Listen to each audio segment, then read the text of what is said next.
I was supposed to be working the booth with Tom and Juji and Magnus and a few guys. So that would have kept me really busy, and it would have kept me away from doing what I actually did get to do. Yep. I got to do collabs with some really amazing people. Got to hang out with Tom and Juji again, which is always fun. I got to meet Anton Fomenko. He's one of the best ninja warriors in the world. Oh, mega. Yeah. This dude is so fit and healthy. It's crazy. Like the guy just walks around at like 4 or 5% body fat. And yeah, he's so ripped. What a smart guy. He's a Russian dude. Yeah. Got to hang out with a guy called Magnus Mitbo, who you might know. He's a very famous Norwegian climber. One of the best. I know the name, yeah. Yeah. Has he been on one of Tom and Juji's gigs before? Did they do a piece with him? Very popular on there. Yeah, I know the guy. He's remarkable. The thing that I couldn't believe. So when I think of climbers, I don't necessarily think of strength athletes. I think of, really talented guys who can climb walls and stuff. Mm-hmm. They're rock strong. Yeah, rock strong. So I figured that out this weekend. Pound for pound, this guy's strength is unreal. Ion Ionescu from Romania was similar ilk. I mean, he was from a climbing background, and you're familiar with Ionescu. He's, monstrously strong, mate. Super impressive. Yeah. So it's a thing. I did bench press with Eddie Hall. Yeah, you and Ed hooked up out there. Nice. I've embarrassed the entire arm wrestling world. I don't think anybody could have done any better with Eddie. No. He's amazing, but I'm particularly terrible. So, but I got to hang out with him, meet him. That was really fun for me. And probably the big highlight was we actually got to party in this venue, this nightclub.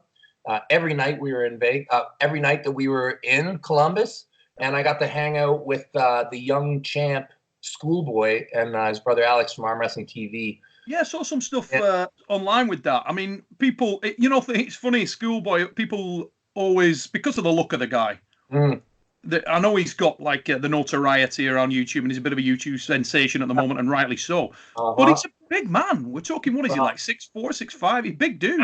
Mm-hmm. He's probably about 6'4", 6'5", probably about 240, 19 years old. Again, barely shaving. Okay, just like a young flower, like maybe not even a flower, just a young plant. And let me tell you, he's awesome.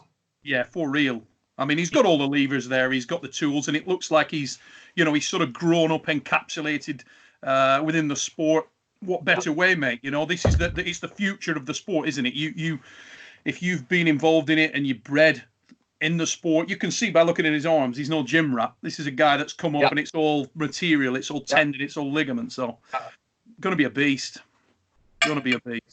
Did you watch some of his videos that he posted? I've seen bits and bobs, to be honest. I haven't watched it. I've seen a little bit of the stuff. I think Drellick put some stuff out, and Alex obviously put some stuff out. You'll want to take a look at that. Give me some insight right there. Most notable for me is, now it's practice. Yeah. Okay? And Todd Hutchings had pulled a lot on the table. Mm-hmm. But let me tell you, he handled Todd Hutchings left hand with ease, right hand convincingly. Schoolboy. Yeah, I can feel one of our bets coming on, mate. Get ready, Neil. I'm telling you, this guy is 19. Yeah, give him 5 years. You won't want to walk past him. Not even. I'm telling you, he's close right now.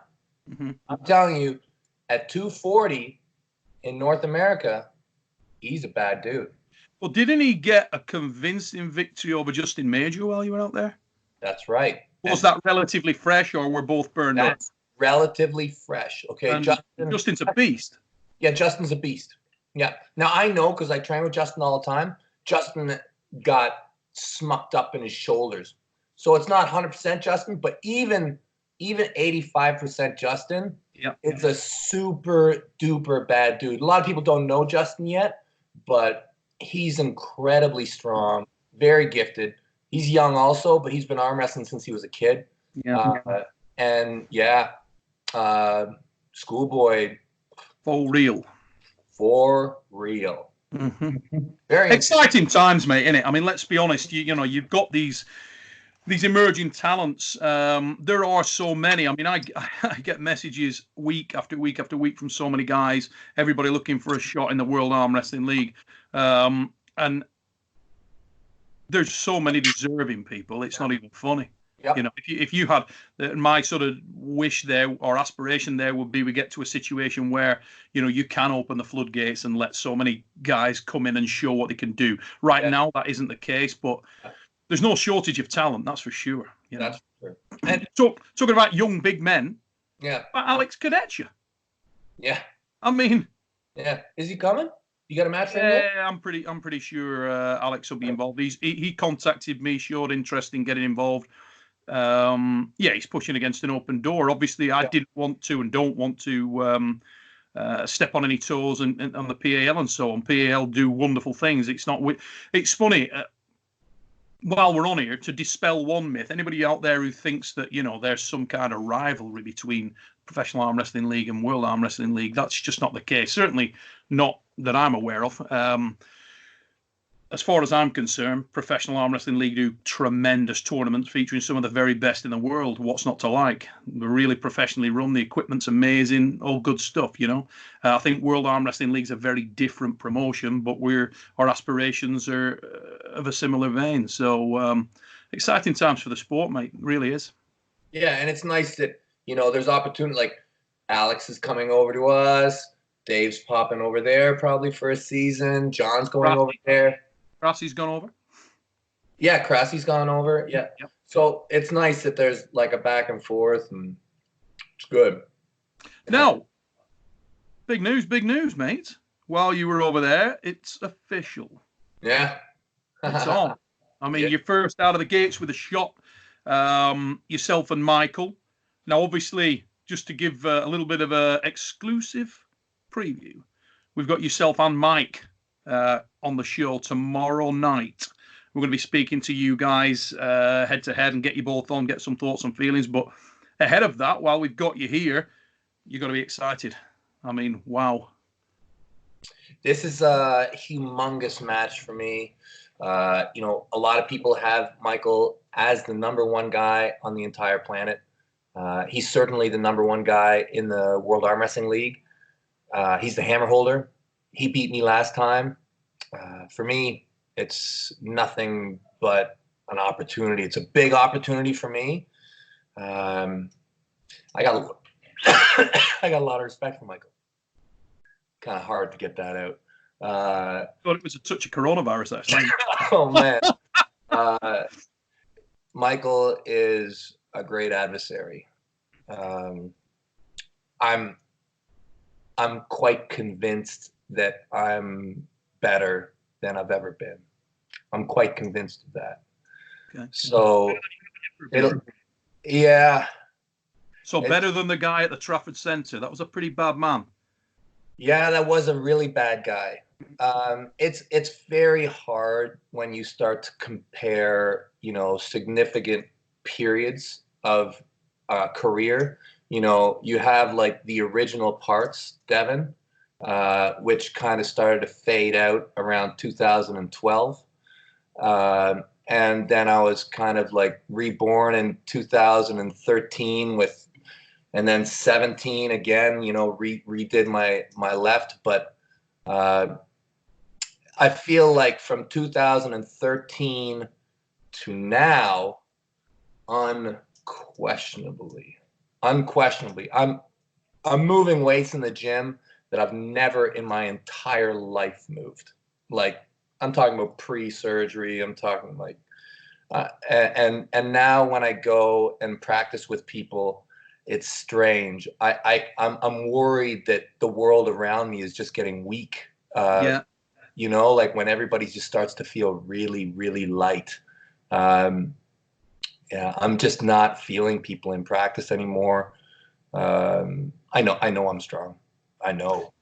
And I'm going to say that obviously I've had a very close proximity to yourself for a lot of years now, mate. In fact, I gave you your start in professional arm wrestling in the PAL. But Right. I'm going to go out on a limb and say I'm probably very, very familiar, in my opinion, with when you've been really strong. And I'm going to try and shock a few people and see what your reaction is on this. Mm. I believe that the strongest that I've ever seen you. Yeah. And I'm going to join this back up with what we were talking about a moment ago with Schoolboy. Yeah. Was at the Trafford Centre when you pulled Ron Bath. Yeah. And then the match following that when you pulled John at the Lakeside. And yeah. I'd said this to you before in private, and I've said it to other people before.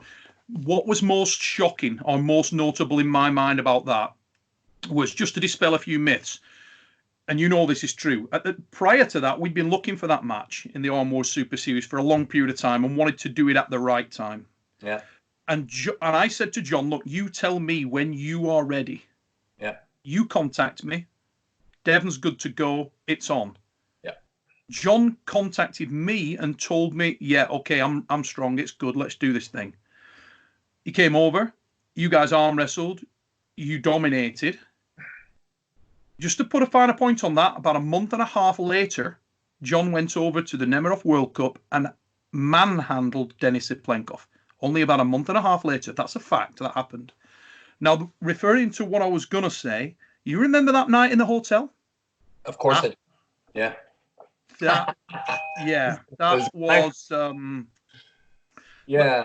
Mate, I know you don't want to blow your own trumpet, but that night we had Michael Todd, Marcio Barboza, Johan Lindholm, Peter Scherber, myself back when I was pulling, John Brezink, and we went round and round and round and couldn't do a goddamn thing with you. And everybody was going to fail you. You were the guy who eventually got me. I was, but you were knackered.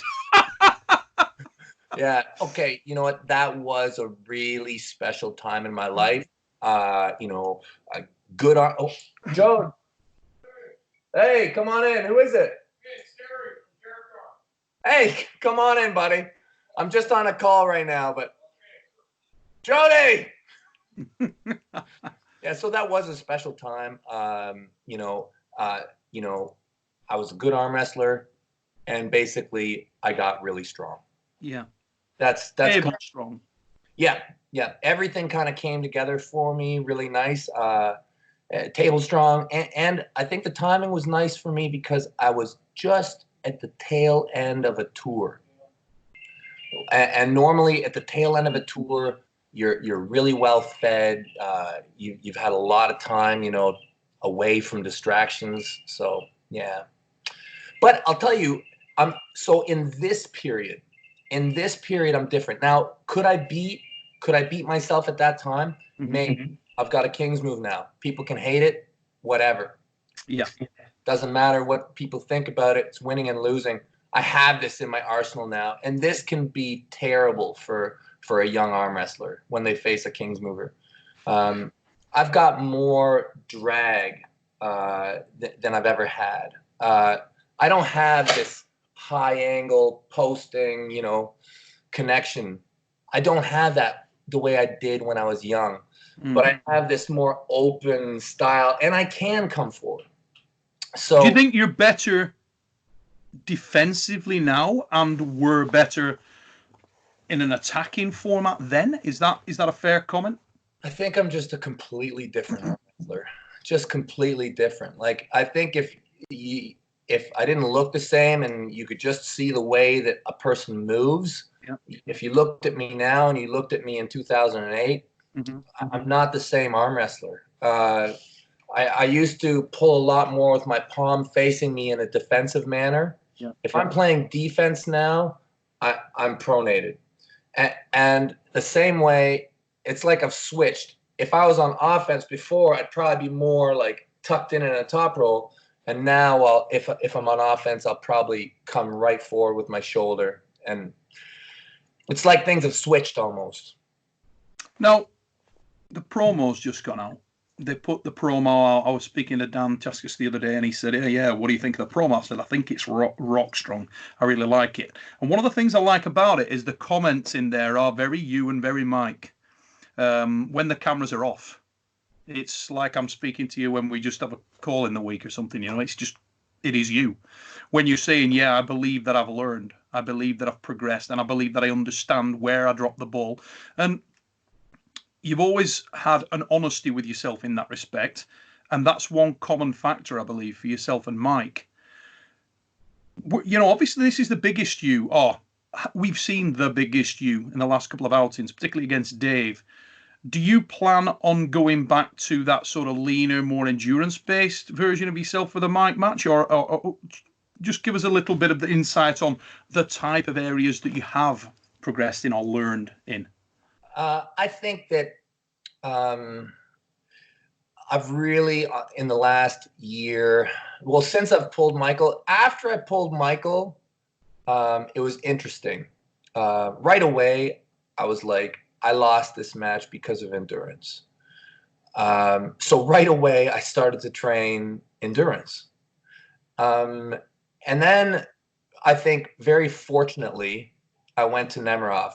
And I got totally obliterated on strength. And I knew that my next opponent of major significance would probably be Michael.